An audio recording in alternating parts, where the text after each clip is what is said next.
Okay, I have never dyed before. Well, none of us have ever dyed before, but I am aiming to dye some yarn, so I'm gonna make a series of videos to document what I do, just in case it turns out, or just in case it doesn't. So, I am. Oh, and I guess you can't turn it around like this. Okay, well, I guess we'll do it like this. I am soaking my yarn. You put your hanks of virginal wool in some warm water and let it sit for like 20-30 minutes. And then I have amassed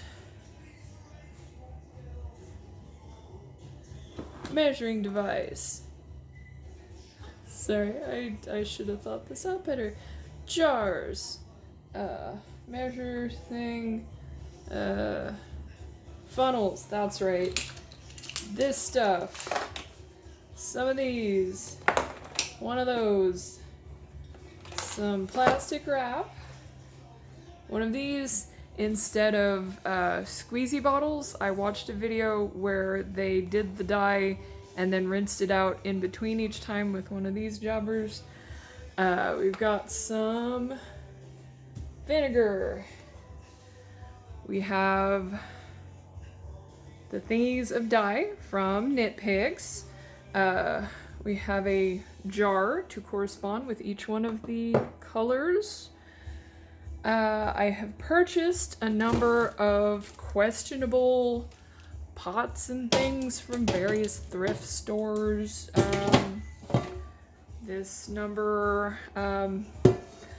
pretty much just watched a bunch of tutorials and we're just gonna give it a shot. So the thing about the supplies is once you touch them with dye, you can never use them for food again. So I've had to purchase each one of these new for trying to do this. I did look through several Etsy, Etsy, tomato, whatever.